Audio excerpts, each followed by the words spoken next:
حضور میں کوئی شک نہیں۔ ایک دن آ کے کہنے لگا کہ بتائیے میری مٹھی میں کیا ہے؟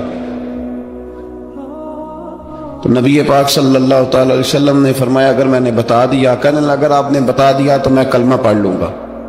حضور نے فرمایا میں نے بتا دینا ہے پر تو نے کوئی نہیں پڑھنا، میں بتا دینا ہے۔ کہا بتائیے، تو حضور نے فرمایا چل سودا کر لیتے ہیں، اگر جو تیری مٹھی میں ہے وہی بتا دے پھر تیرا کیا خیال ہے؟ تو نبی پاک صلی اللہ تعالی علیہ وسلم نے کہا کیا بھئی ابو جہل کی مٹھی میں؟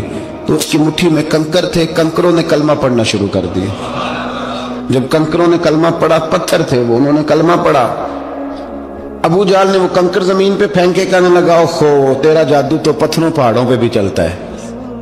اب جملہ کہنے لگا ہوں سمجھ لینا، ابو جہل گوشت کا آدمی تھا، کنکر پتھر تھے، پتھر کلمہ پڑھ گئے۔ گوشت کا آدمی تھا پر کلمہ، کیونکہ یہاں کیا تھا؟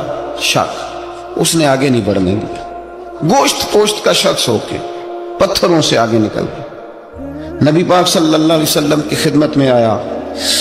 بلکہ وہ جو یہودی والی روایت ہے اس کے پس منظر میں بھی بعض محدثین نے لکھا ہے، اس کو بھی اسی نے بھیجا، کہنے لگا جاؤ نبی پاک سے جا کے کہو اگر وہ درخت آپ کا کلمہ پڑھے تو میں بھی پڑھ لوں گا۔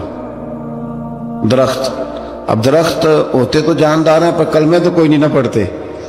درخت سے بھی تو انسانوں سے کلمہ پڑھنے کی بات، اگر درخت پڑھے تو میں پڑھ لوں گا۔ نبی پاک صلی اللہ علیہ وسلم دور بیٹھے تھے، درخت دور تھا، اور امام سیوطی علیہ رحمہ نے لکھا ہے درخت بھی کیکر کا تھا۔ نبی پاک صلی اللہ علیہ وسلم نے فرمایا اس یہودی سے کہ تو جا کے درخت کو کہہ کہ تجھے نبی پاک بلاتے ہیں۔ فرمایا میں گیا تو پھر تم نے کہنا جادو کر کے بلایا ہے۔ احتیاط بھی کی، ہر چیز آنکھوں کے سامنے رکھی، تو جا کے کہہ کہ تجھے بلاتے ہیں۔ وہ بندہ گیا، جا کے کہنے لگا، اور امام سیوطی نے اس کو لکھا ہے، کہنے لگے اس نے نبی پاک کا نام بھی نہیں لیا، کیونکہ ابو جہل اینڈ کمپنی کو پتا تھا کہ مصطفیٰ کے نام میں بھی بڑی برکت، خالی نام بھی نہیں لیا۔ کہنے لگا درخت وہ جو سامنے بیٹھے ہیں نا وہ تجھے بلا رہے، نام نہیں لیا حضور کا، وہ جو سامنے بیٹھے ہیں نا جاءت لدعوتہ الاشجار ساجدۃ۔ امام بوصیری کہتے ہیں درخت آیا اور سجدہ کرتا ہوا، زمین چیرتا ہوا آیا۔ کس طرح آیا؟ پہلے آگے جھکا، پھر پیچھے جھکا، دائیں جھکا، بائیں جھکا۔ یہاں بھی لکھنے والوں نے لکھا ہے کہ وہ نہ درخت اپنی جڑیں اکھیڑ رہا تھا، جب چلنا تھا نا اس نے حضور کی طرف آنا تھا تو آگے دائیں بائیں ہوا، جڑیں اکھیڑ رہا تھا۔ لیکن ہمارے استاد جب ہمیں یہ روایت پڑھایا کرتے تھے تو کہتے تھے جڑیں نہیں اکھیڑ رہا تھا، جب اس نے سنا مجھے نبی پاک نے بلایا تو اسے وجد ہو گیا تھا، وہ جھومنے لگ گیا تھا، جھوم رہا تھا، حضور نے مجھے بلا لیا، جاءت لدعوتہ الاشجار ساجدۃ۔ تو درخت آیا، اس نے آ کے نبی پاک کو سجدہ کیا، لکڑی کا بنا ہوا درخت ہے، سجدہ کیا۔ سجدہ کرنے کے بعد درخت اٹھا اور اٹھ کے اس نے نبی پاک کا کلمہ پڑھا۔ وہ جس کو ابو جہل نے بھیجا تھا نا یہودی، وہ درخت کی حالت دیکھ کے کلمہ پڑھ گیا، وہ کلمہ پڑھ گیا، لیکن یہی بے ایمان کہنے لگا ہوئے ہوئے ان کا تو درختوں پہ بھی جادو چلتا ہے۔ لا ریب فی، شک قرآن پاک میں، لیکن اگر بندے کے دماغ میں ہو اس کا علاج ہے کوئی، ادھر ہی شک بیٹھ جائے۔ سادی مثال دیتا ہوں کہ سامنے دیوار صاف ہو لیکن گرد اگر آئینے پہ پڑی ہو، دیوار صاف کرنی چاہیے کہ اینک کا شیشہ صاف کرنا چاہیے؟ ساری زندگی لوگ دیوار صاف کرتے گزار دیتے، ساری زندگی تراش خراش کرتے گزار، اپنی مرضی کی پینٹنگ کرتے گزار دیتے ہیں، پر اپنی آنکھ کی پتلی صاف نہیں کرتے، آنکھ کی پتلی صاف نہیں کرتے۔ کسی نے حضرت رومی سے کہا تھا حضور دنیا میں کوئی اچھا ملتا نہیں، فرمانے لگے تھوڑا رونا شروع کر تاکہ تیری پتلیاں وضو کر لیں، وضو کر لیں، وہ انہیں پتہ چل جائے کہ کتنے صاف ستھرے لوگ دنیا میں پائے جاتے۔ تو بھائی شک، ابو جہل پھر آ گیا، کہنے لگا اگر آپ چاند کے 2 ٹکڑے کر دیں تو میں کلمہ پڑھنے کو تیار۔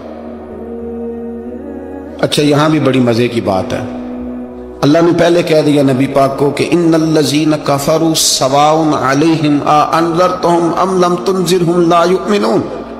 محبوب یہ جن کی قسمت میں کفر ہے نا، آپ انہیں ڈرائیں چاہے نہ ڈرائیں، یہ ایمان نہیں لائیں گے۔ کنکروں نے بھی کلمہ پڑھ لیا، درختوں نے بھی پڑھ لیا، سارا کچھ ہو گیا، اور اللہ نے بھی کہہ دیا کہ محبوب اس بے ایمان نے کلمہ نہیں پڑھنا، پر حضور نے فرمایا یہ پڑھے نہ پڑھے ہم نے میدان نہیں چھوڑنا، جتنی دفعہ آئے گا نا ہم اسے ضرور معجزہ دکھائیں، جتنی دفعہ ہے ہم کیوں میدان چھوڑ۔ آگے کہنے لگا جی اگر چاند کے 2 ٹکڑے کر دیں تو اقتربت الساعۃ وانشق القمر، تو نبی پاک صلی اللہ علیہ وسلم نے انگلی کا اشارہ کیا، چاند 2 حصوں میں بٹا۔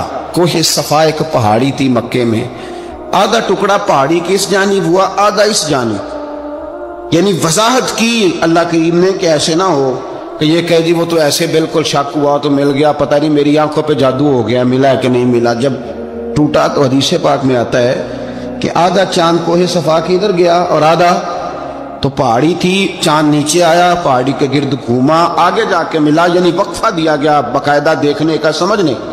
پوری دنیا میں جتنے لوگ اس وقت چاند دیکھ رہے تھے، ہندوستان تک روایتوں میں ملتا ہے کہ لوگوں نے گواہی دی کہ ہم نے چاند ٹوٹتے دیکھا ہے۔ زمانہ مان گیا، لوگوں کی چیخیں نکل گئیں، لوگ قدموں میں گر گئے، پر وہ جس کے دماغ میں شک تھا نا وہ نہیں مانا، شجر و حجر پہچان گئے، پر انسان کی نظروں میں شک ہی رہا۔ دنیا میں سب سے مجبور، کمزور، بزدل، کم فہم بندہ وہ ہے جس کے دماغ میں شک ہے۔ ویڈیو دیکھنے کا شکریہ۔ اگر آپ چینل پر نئے ہیں تو سبسکرائب کر لیں اور ساتھ ہی ساتھ بیل آئیکن پر بھی کلک کر دیں تاکہ یوٹیوب ہماری ہر ویڈیو کا نوٹیفیکیشن سب سے پہلے آپ کو بھیج دے۔ جزاک اللہ۔